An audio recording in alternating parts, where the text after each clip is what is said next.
Hello everyone, and welcome to another edition of the official Lost Video podcast. Today's theme, romance languages.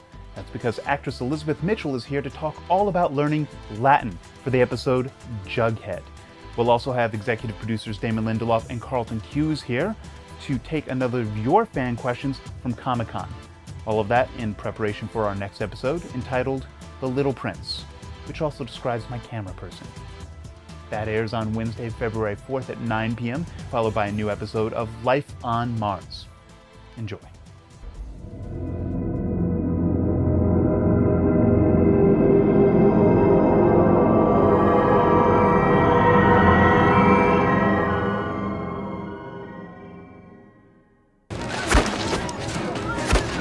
Come on, he's dead. No. Come on, you want to be dead too? Come on. There's nothing you could have done. We gotta go now. All right, so these others that they've encountered in the past, they're still others. Juliet's another, they're others. Why aren't they getting along? Well, if we think about it, the others aren't really in love with Juliet right now anyway. The whole betrayal, getting like 7 of them killed, like that thing kind of tends to leave a little bit of a bitter taste. But I think that these are others. These are previous others. These are others from the past, from the future. No, from the past. So we'll have to see.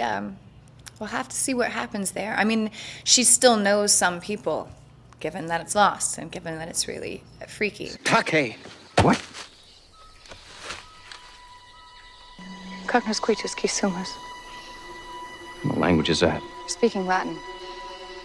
That one asked why we aren't in uniform, and this one told him to shut up. Who doesn't speak Latin? Do you not? Yes, my character speaks Latin.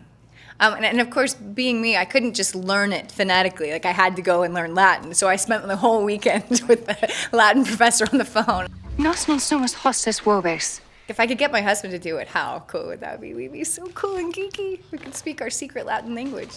Who taught you Latin? Others 101. Gotta learn Latin. Language of the enlightened.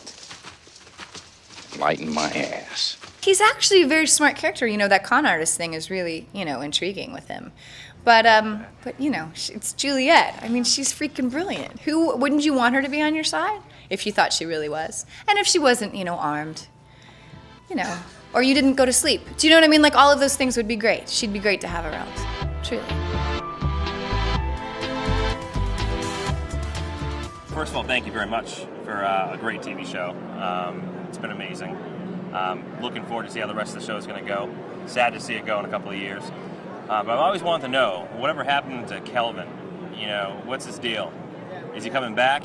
How did he get to the island? We need to know. We need some answers.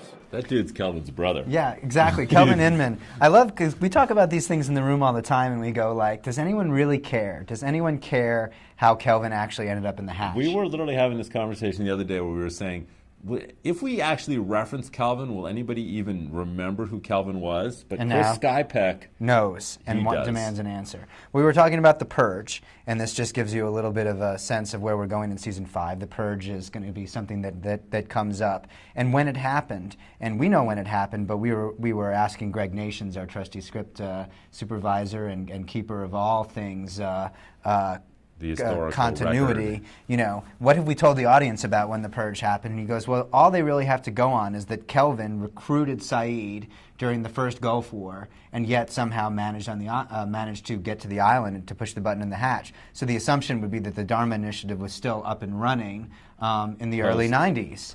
Iraq War I. And we said, that's their assumption, but is that the truth, Carlton? Is it possible that the Dharma Initiative recruited somebody after the Purge? It is entirely possible that they recruited somebody after the Purge. Is it likely? That I don't want to say. Okay. Well, I don't want to say. Hopefully this answers your question. This was a good question, Chris. Thank you.